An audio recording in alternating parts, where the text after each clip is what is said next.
flood engulfed the whole world lacks any scientific basis. Moreover, such a global flood does not seem possible. One reason for this is the account of the animals taken on board the ark. According to the proponents of the idea of a global flood, Noah loaded all the living species on earth into the ark, and these were thus preserved from extinction. But how could Noah have accommodated, fed, and kept separate all the animal species he took on board? Moreover, how were animals from different continents brought together? These questions cannot, of course, be answered. In fact, the flood took place in one particular region only. Therefore, the animals taken on board were probably only those living in the region inhabited by Noah's people. We may also assume that the animals on the ark were domesticated, that could be easily taught and protected, and pose no danger to human beings.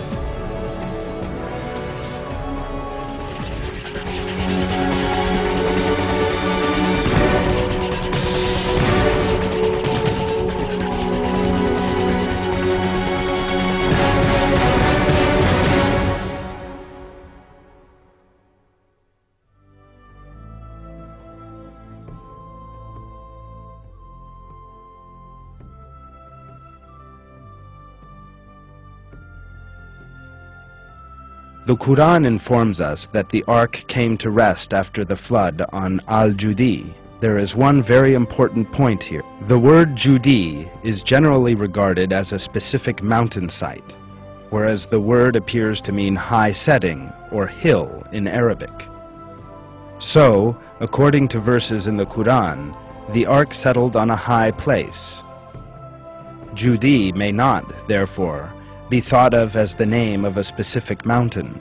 In addition, the meaning of the word Judi may also show that the waters had reached a certain height, but not as high as mountaintop level. That is to say that the flood most probably did not engulf the whole earth and all the mountains, as described in the Old Testament, but only covered one particular region.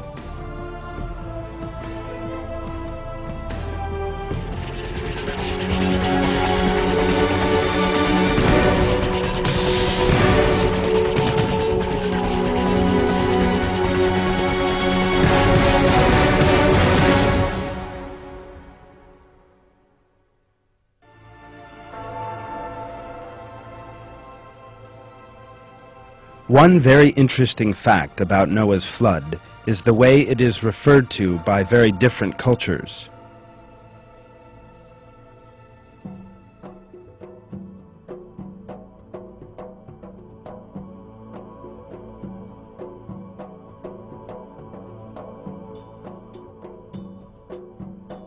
The flood is described in Greek legends, in the Shatapatha, Brahmana, and Mahabharata epics of India, in certain legends from Wales, in the Scandinavian Nordic epic Edda, in Lithuanian legends, and in tales of Chinese origin.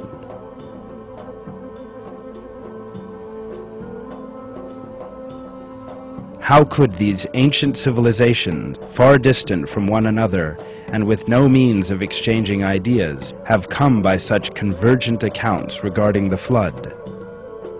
The answer is clear. All these civilizations must have obtained similar information regarding it.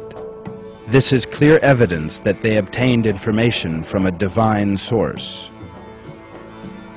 The flood was a lesson given to various civilizations by many prophets as a deterrent, and thus became part of different cultures. Yet each time, the texts were altered from their original forms. The truth has thus been lost among mystical and mythological ideas. The Quran is the only remaining source that is in substantial agreement with the findings of empirical observation. That is because the Quran was revealed from the presence of God and is under His special protection. It is therefore out of the question for it ever to change and depart from its true essence. God reveals this in a verse. It is we who have sent down the reminder, and we who will preserve it.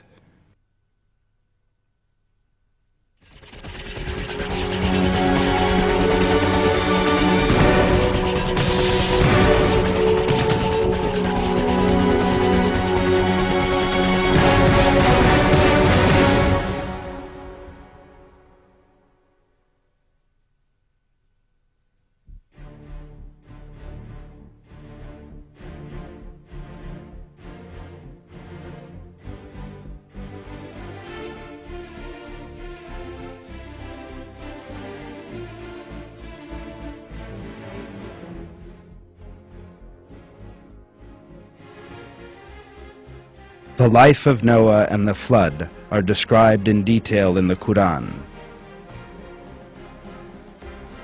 The people of Noah refused to amend their deviant way of life, despite all the warnings given them. They continued in their denial of God and were destroyed with a divine punishment. This is mentioned in many verses of the Quran.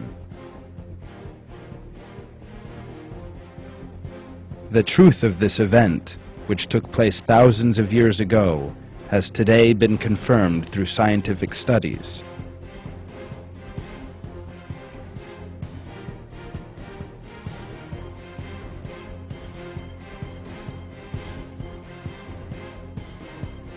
The conclusions from these studies are in full agreement with the verses from the Quran. There is another point which must not be forgotten. Noah's flood is an important lesson for everyone.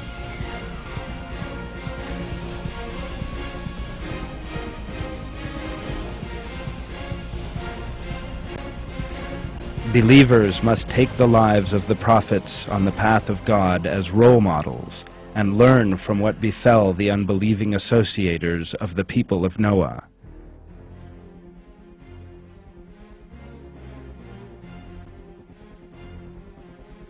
God commands this in verses.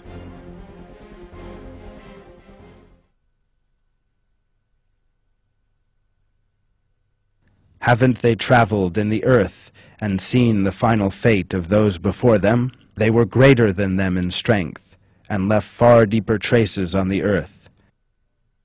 Yet God seized them for their wrong actions, and they had no one to protect them from God.